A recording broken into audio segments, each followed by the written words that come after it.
One day the cook went into the kitchen to make some gingerbread. She took some flour and water, and treacle and ginger, and mixed them all well together. And she put in some more water to make it thin, and then some more flour to make it thick, and a little salt and some spice, and then she rolled it out into a beautiful, smooth, dark yellow dough. Then she took the square tins and cut out some square cakes for the little boys, and with some round tins she cut out some round cakes for the little girls, and then she said, "I'm going to make a little gingerbread man for little Bobby." So she took a nice round lump of dough for his body, and a smaller lump for his head, which she pulled out a little for the neck. Two other lumps were stuck on beneath for the legs, and were pulled out into proper shape, with feet and toes all complete, and two still smaller pieces were made into arms, with dear little hands and fingers. But the nicest work was done on the head, for the top was frizzed up into a pretty sugary hat. On either side was made a dear little ear, and in front, after the nose had been carefully molded, a beautiful mouth was made out of a big raisin, and two bright little eyes with burnt almonds and caraway seeds. Then the gingerbread man was finished, ready for baking, and a very jolly little man he was. In fact, he looked so sly that the cook was afraid he was plotting some mischief, and when the batter was ready for the oven, she put in the square cakes, and she put in the round cakes, and then she put in the little gingerbread man in a far back corner where he couldn't get away in a hurry. Cook goes up to sweep the parlor. Then she went up to sweep the parlor, and she swept till the clock struck 12, when she dropped her broom in a hurry, and exclaiming, "Lawks, the gingerbread will be all baked to a cinder!" she ran down into the kitchen and threw open the oven door. And the square cakes were all done, nice and hard and brown, and the round cakes were all done, nice and hard and brown, and the gingerbread man was all done too, nice and hard and brown, and he was standing up in his corner, with his little caraway seed eyes sparkling, and his raisin mouth bubbling over with mischief, while he waited for the oven door to be opened. The instant the door was opened, with a hop, skip, and a jump, he went right over the square cakes and the round cakes, and over the cook's arm, and before she could say Jack Robinson, he was running across the kitchen floor as fast as his little legs would carry him, towards the back door, which was standing wide open, and through which he could see the garden path. The gingerbread man escapes. The old cook turned round as fast as she could, which wasn't very fast, for she was rather a heavy woman, and she had been quite taken by surprise. And she saw lying right across the doorway, fast asleep in the sun, old Mouser, the cat. "Mouser! Mouser!" she cried. "Stop the gingerbread man! I want him for little Bobby." When the cook first called, Mouser thought it was only some one calling in her dreams, and simply rolled over lazily. And the cook called again, "Mouser! Mouser!"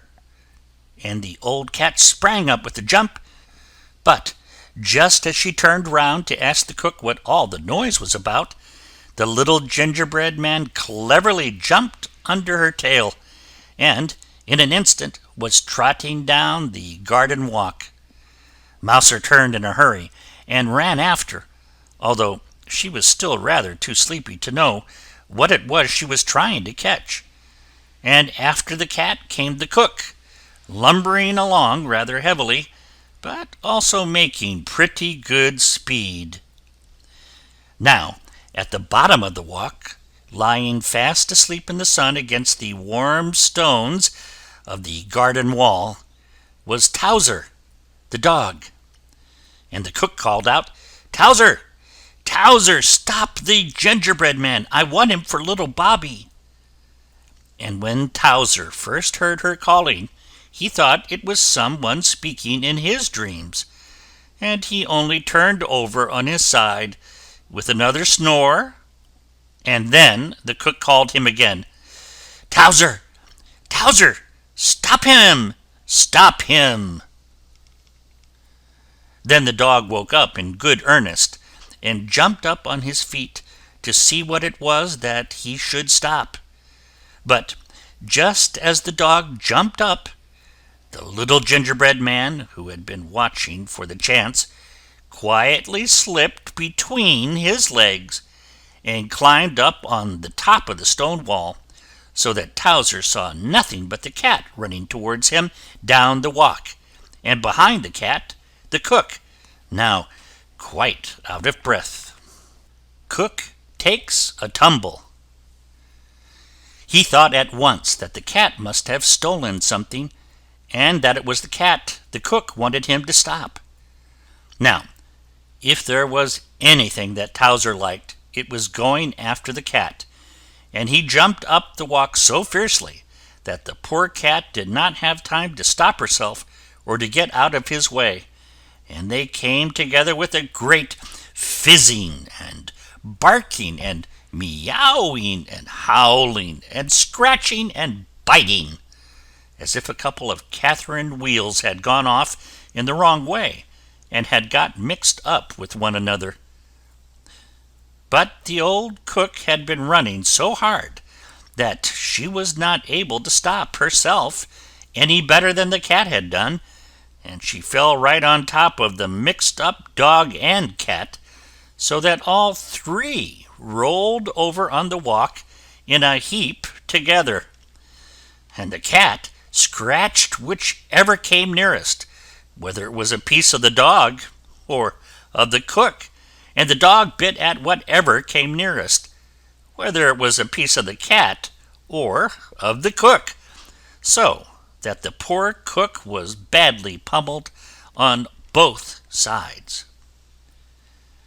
Meanwhile, the gingerbread man had climbed up on the garden wall and stood on the top with his hands in his pockets, looking at the scrimmage, and laughing till the tears ran down from his little caraway seed eyes, and his raisin mouth was bubbling all over with fun.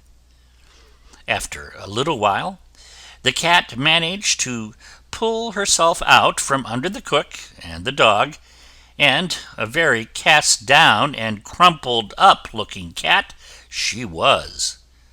She had had enough of hunting gingerbread men, and she crept back to the kitchen to repair damages.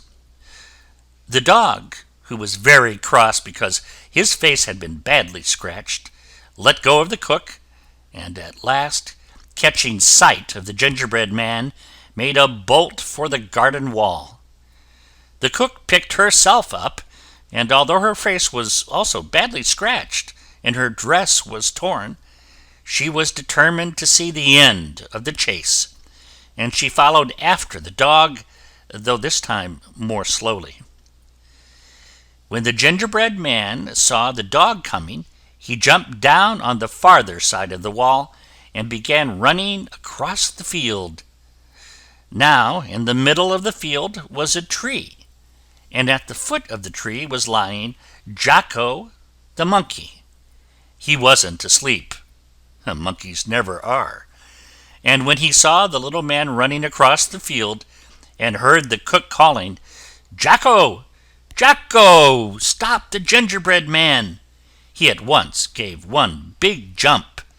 But he jumped so fast and so far that he went right over the gingerbread man, and as luck would have it, he came down on the back of Towser the dog, who had just scrambled over the wall and whom he had not noticed before. Towser was naturally taken by surprise, but he turned his head around and promptly bit off the end of the monkey's tail, and Jocko quickly jumped off again, chattering his indignation. The monkey catches the gingerbread man. Meanwhile, the gingerbread man had got to the bottom of the tree and was saying to himself, "Now, I know the dog can't climb a tree, and I don't believe the old cook can climb a tree, and as for the monkey, I'm not sure, for I've never seen a monkey before, but I am going up." So he pulled himself up hand over hand until he had got to the topmost branch. But the monkey had jumped with one spring onto the lowest branch, and in an instant he also was at the top of the tree.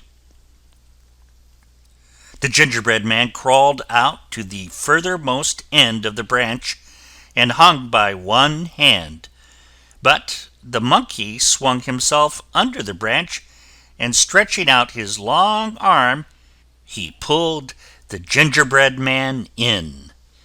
Then he held him up and looked at him so hungrily that the little raisin mouth began to pucker down at the corners, and the caraway seed eyes filled with tears. And then, what do you think happened?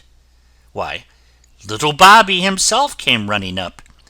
He had been taking his noonday nap upstairs, and in his dreams it seemed as if he kept hearing people call, "Little Bobby!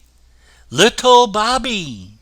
until finally he jumped up with a start, and was so sure that someone was calling him that he ran downstairs without even waiting to put on his shoes. Bobby thought he heard someone calling. As he came down, he could see through the window, in the field, beyond the garden, the cook and the dog and the monkey, and could even hear the barking of Towser and the chattering of Jocko. He scampered down the walk, with his little bare feet pattering against the warm gravel, climbed over the wall, and in a few seconds arrived under the tree, just as Jocko was holding up the poor little gingerbread man. "Drop it, Jocko!" cried Bobby, and drop it Jocko did, for he always had to mind Bobby. He dropped it so straight that the gingerbread man fell right into Bobby's uplifted pinafore. Then Bobby held him up and looked at him, and the little raisin mouth puckered down lower than ever, and the tears ran right out of the caraway seed eyes. But Bobby was too hungry to mind gingerbread tears, and he gave one big bite and swallowed down both legs and a piece of the body. "Oh!" said the gingerbread man, "I'm 1/3 gone." Bobby gave a second bite and swallowed the rest of the body and the arms. "Oh!" said the gingerbread man, "I'm 2/3 gone." Bobby gave a third bite and gulped down the head. "Oh!" said the gingerbread man, "I'm all gone." And so he was.